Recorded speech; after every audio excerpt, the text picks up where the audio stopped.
we know what we don't want, and we know what's familiar, but it's not comfortable. We know, kind of, what we're scared of. We know, like what can go wrong. But that is very different from knowing what you want. Knowing what you want and knowing what you don't want are not the same. They're not the same.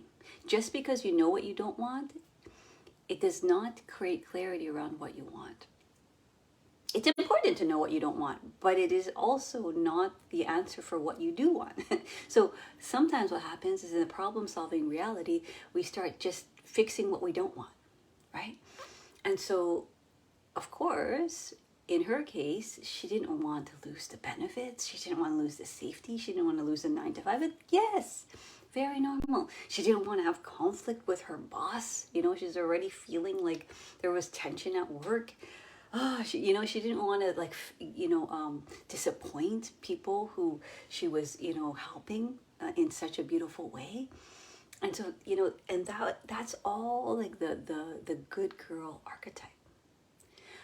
But here's the symptom. If you are feeling drained, right? And if you're feeling like, if there's every time you go to work, there's like a sense of anxiety, right? And there's this sense of kind of dread of facing the people that are going to be in your vortex for like the 40 hours. There are symptoms that start to let you know, there's a misalignment here, you know? And I'm not saying in misalignment, sometimes we can readjust and come back into alignment in the same situation. So it's not always a situation, but there's something there, right? And so when I asked her, like, well, what do you know? What do you want? What do you want? And her dream was like, I would love to have a spacious schedule where I make enough money that I can go on vacation. I can, pay my bills. I can, have abundance.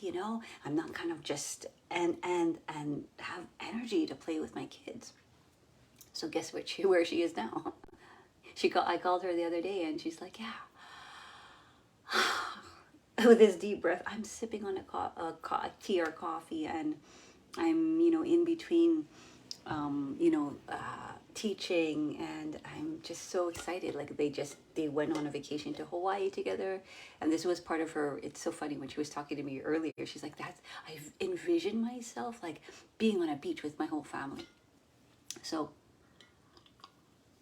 she recently came back from vacation, and she just felt at ease and just so happy to have made the decision to put in her resignation letter, which was scary as F, and it took her like a month to finally do it. But that's where we started the work, right?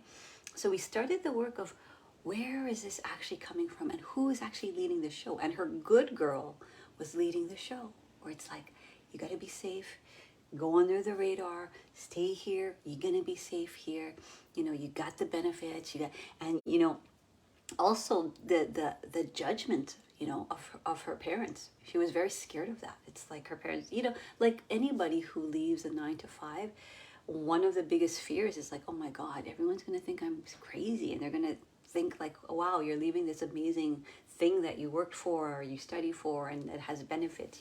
That's not it's not very reasonable. So for most people, when you go down the path of entrepreneurship, especially if they don't have that vision, or they don't have this compelling mission, it's crazy talk. And the thing is, I'm not saying everyone should choose entrepreneurship. Sometimes you feel really good in the corporate environment or in a work environment in the 9 to 5, and you're not, like that's great. And if you understand that that's your truth, no judgment there, right?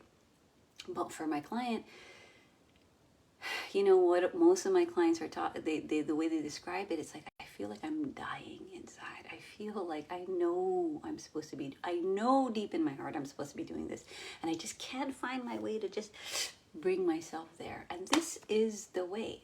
Knowing the archetypes, the parts in you that are unconsciously leading the way because they're trying to protect themselves from an old wound.